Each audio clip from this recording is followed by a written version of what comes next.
I am Confucius.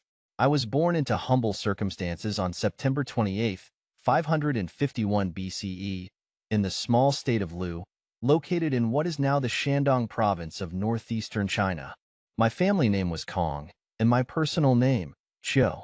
Though we were not wealthy, my family was of noble lineage, and we honored the traditions of the ancestors. My father, Kong He, was a soldier of considerable strength and reputation, but he was already elderly when I was born. He passed away when I was just 3, leaving my mother, Yin Zhengzai, to raise me alone. She taught me discipline, kindness, and a love for learning, shaping the values that would guide me throughout my life.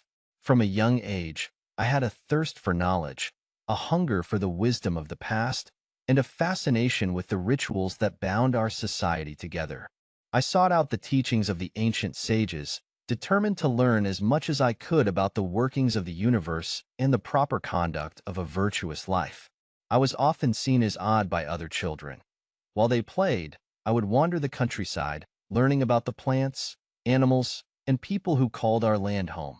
My family could not afford a formal education, so I studied wherever and whenever I could, absorbing lessons from local scholars and religious rituals. I delved into the classical works, the Book of Songs, the Book of Documents, and the Book of Changes, each of which I would later preserve and teach to my students. These texts held the wisdom of generations, and I began to see how the customs and values they preserved could shape a person's character and guide a society. When I was about 19, I married a woman named Chiguan. I took on modest work, first as a laborer and later as a clerk and minor official. In these early jobs, I observed society at many levels, and I began to see the flaws in how leaders governed and how individuals pursued personal gain without regard for the common good. I also witnessed the sufferings of the people. Hunger, injustice, and social disorder plagued our lands. It was during these years that I started to believe deeply that only a society rooted in moral values and respect could achieve true harmony. As I approached my 30s, I began to share my thoughts more openly, gathering a small following of young men eager to learn from me. I taught them to seek wisdom not only in books but in every aspect of daily life. My central idea was that personal and social virtue, cultivated over time, could restore order and harmony to society. I emphasized the concept of run, or humaneness, a sense of compassion, empathy, and respect for others. To live with run was to live with a kind heart and an open spirit, treating others as one would wish to be treated. I also stressed the importance of ritual and proper conduct. In my view, ritual was not merely a series of actions, but a way of honoring the natural order of the universe and showing respect for others. I taught that by observing people could create harmony in their homes, their communities, and their governments.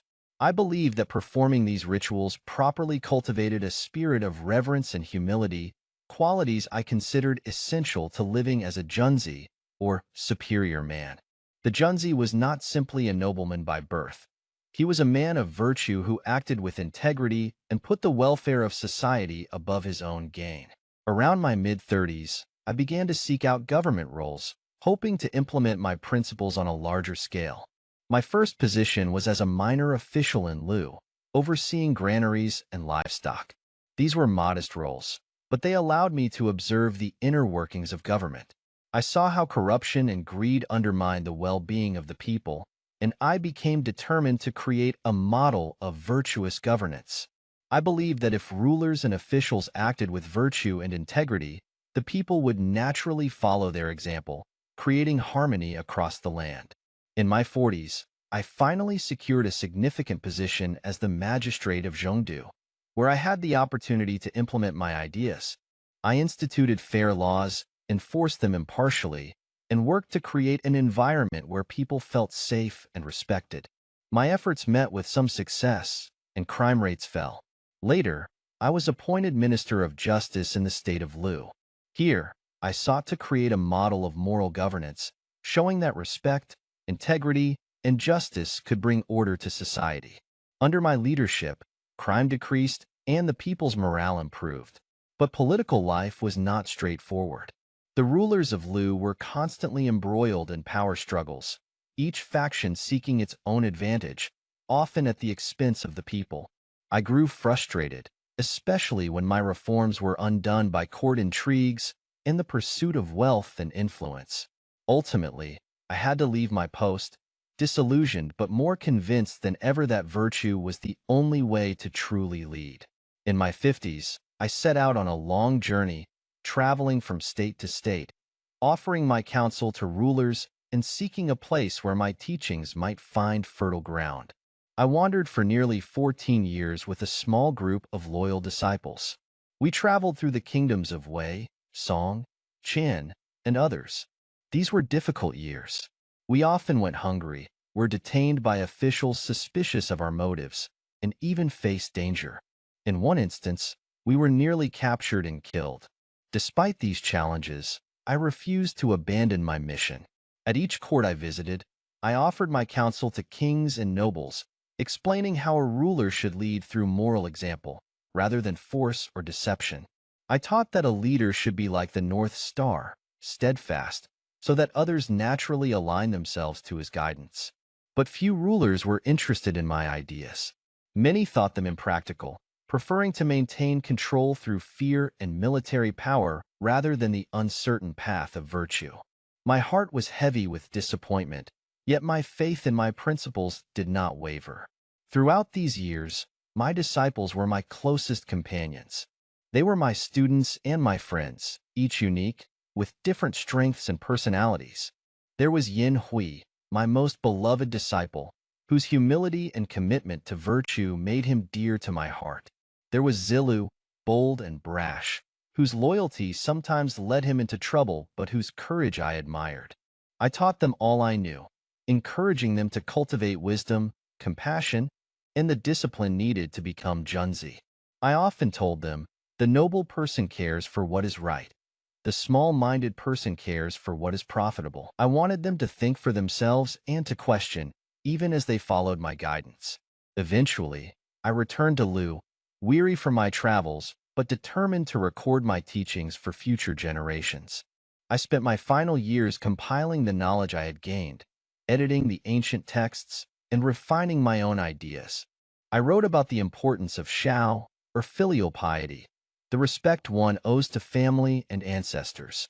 I taught that families are the foundation of society, and that respect within the family creates a model for respect in society at large.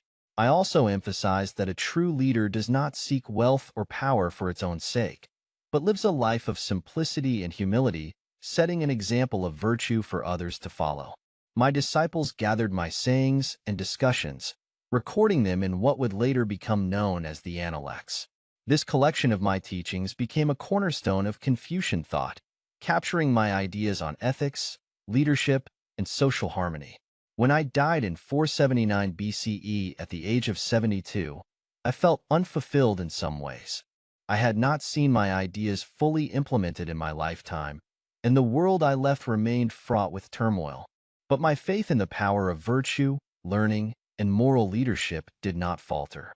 My disciples carried my teachings forward, and in time, emperors, scholars, and ordinary people would look to my work as a guide to a just and compassionate life. Over the centuries, Confucianism became one of the most influential philosophies in Chinese civilization, shaping governance, family life, education, and ethics. My teachings on the importance of respect, family duty, and moral integrity became the foundation of Chinese society and government for millennia. I always believed that the journey toward virtue and wisdom was a lifelong pursuit, one that required humility, discipline, and compassion.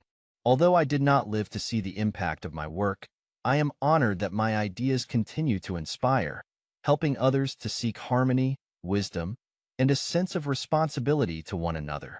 My life may have been humble, but I sought to create a path for humanity grounded in respect, justice, and the timeless pursuit of self-cultivation.